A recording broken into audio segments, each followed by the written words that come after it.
Thank you for joining us at Community Meeting number 4 of the Bloor Street Integrated Project. The project team has prepared this 15-minute video for all participants before you begin the workshop.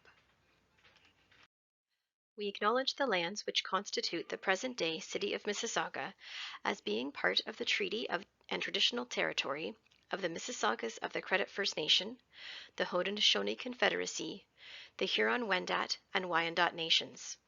We recognize these peoples and their ancestors as peoples who inhabited these lands since time immemorial. The City of Mississauga is home to many global Indigenous peoples. The Bloor Street study area is from Central Parkway East to Etobicoke Creek. The study area is approximately 4.6 kilometers. Bloor Street is classified as a major collector road and currently has a posted speed limit of 50 kilometers per hour.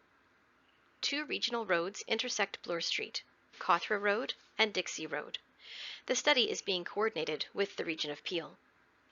The study area also includes the crossing of Little Etobicoke Creek. No changes are planned to the bridge over Etobicoke Creek, which is east of the study limit. The existing cross-section for Bloor Street includes 4 lanes, with 2 travel lanes in each direction. There are sidewalks on both sides of the road and boulevards on both sides of the road. Some of the boulevards have trees and grass. Street lights are present on both sides of the road, and there are no dedicated cycling facilities. What are the objectives of the Bloor Street Integrated Project? Our primary goal is to improve safety for all road users, including pedestrians, cyclists, transit users, and motorists, by creating a complete street. Disruption to residents will be minimized by coordinating several improvements all at once. This will also reduce construction costs.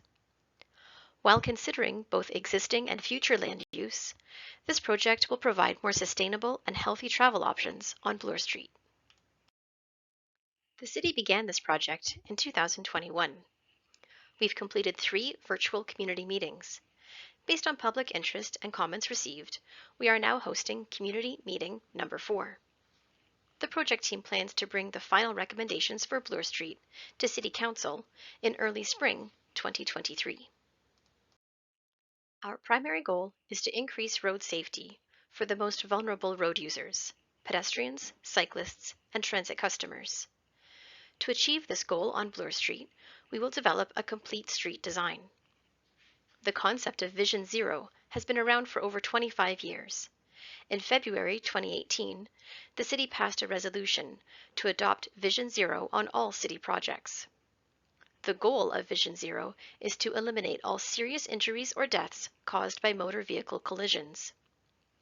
In November 2021, Council approved the Vision Zero Action Plan, which includes 99 actions to advance road safety.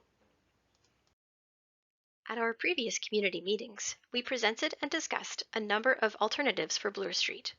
These included Do Nothing, which is used for comparison only. It assumes no change to the existing road, sidewalks, or boulevard.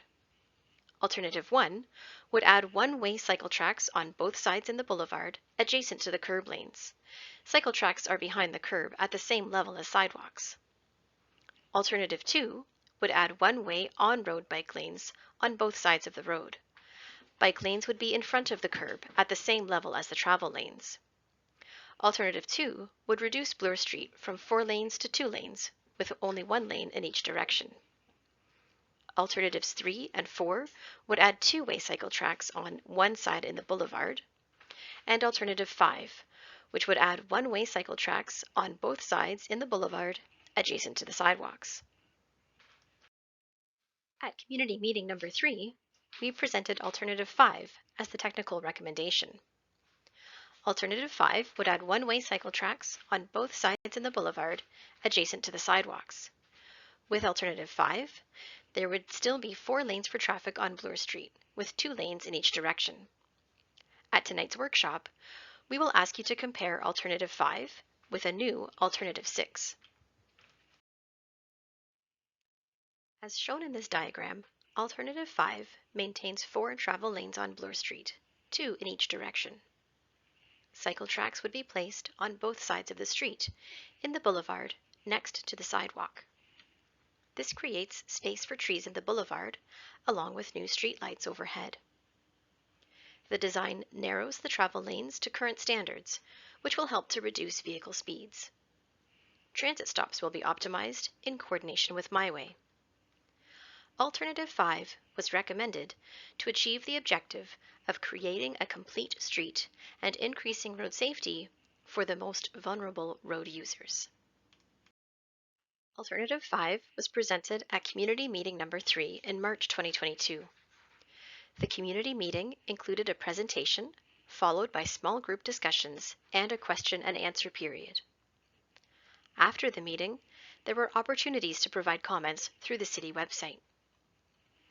The majority of participants provided general support for Alternative 5, noting benefits of continuous cycle tracks on both sides with protected intersections. There were several concerns from property owners with driveways along Bloor Street regarding safety and sight lines. We also heard concerns about speeding along Bloor Street and the safety of pedestrians, cyclists, and students. We heard questions about some of the project design details and construction timelines. Based on comments received, concerns around vehicle speeds, safety, and sight lines, the project team developed new Alternative 6. This alternative reallocates roadway space from the travel lanes to the boulevard. As shown in this diagram, Alternative 6 provides 2 travel lanes on Bloor Street, 1 in each direction. Cycle tracks would be placed on both sides of the street next to the curb to improve sightlines. Tonight, we will ask you to help us evaluate the new Alternative 6 compared to Alternative 5. If you were able to look down on Bloor Street from above, this is what Alternative 6 would look like. You can see 1 travel lane in each direction with a center 2-way left turn lane. Continuous 1-way cycle tracks are provided on both sides next to the curb. The cycle tracks will be at the same height as the sidewalk, providing physical separation between vehicles and bikes. This maximizes the space available for trees in the boulevard between the cycle track and the sidewalk. For the central section between Cawthra and Dixie, there are several properties with driveways. This image again shows Bloor Street looking down from above with Alternative 6. Here's a zoomed-in view of the design concept, showing residential driveways between Cawthra and Dixie with Alternative 6. Here's one more plan view of the east section from Dixie to Etobicoke Creek. This is similar to what the west cross-section would look like, with limited driveways. Let's compare Alternative 6 to existing conditions. The top image is Alternative 6, with 2 travel lanes, 1 in each direction, plus a 2-way center left turn lane.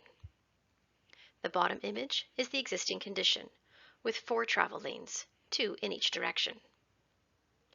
Design features that may be important to you include Alternative 6 moves the curbs inwards, resulting in a narrower roadway. Studies have shown that a narrower roadway helps to decrease the speed of traffic. By placing the cycle track adjacent to the curb, the sidewalk generally stays where it is today, with room for a wider, more accessible sidewalk. And this design maximizes the space available for trees in the boulevard between the cycle track and sidewalk. A sensitivity analysis was undertaken of traffic operations. We found that most vehicles on Bloor Street do not start or end their trip in the area. In fact, up to 66%, or 2 out of 3 vehicle trips, are longer distance trips traveling through Bloor Street. A road diet along Bloor Street will divert those trips to other corridors, mainly to Burnham Thorpe Road.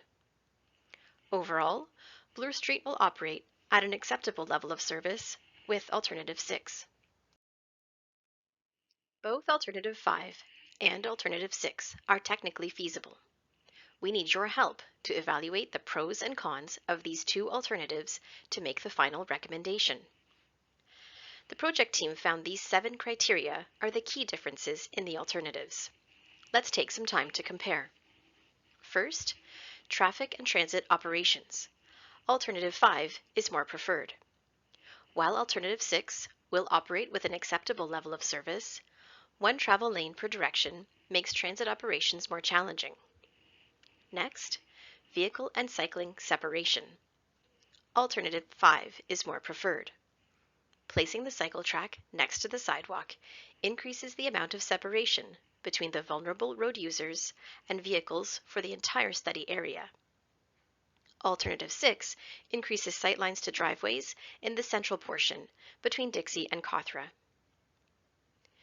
For walking and cycling facilities, Alternative 6 is more preferred. Providing clearly separated facilities for walking and for cycling provides a more comfortable public space. For walking and cycling capacity, Alternative 6 is more preferred. By reallocating space from the road to the boulevard, the Alternative 6 design can provide wider cycle tracks and a wider sidewalk. This increases the capacity for walking and cycling. Considering trees, Alternative 6 is more preferred. With a wider boulevard, Alternative 6 has space for about 70 more trees compared to Alternative 5. To minimize hydropole impacts, Alternative 6 is more preferred, with impacts to about 5 hydropoles, compared to Alternative 5, which impacts about 15 hydropoles. Last, maintenance. Alternative 5 is more preferred. With the cycle track and sidewalk side by side, it will take just one pass from a snowplow.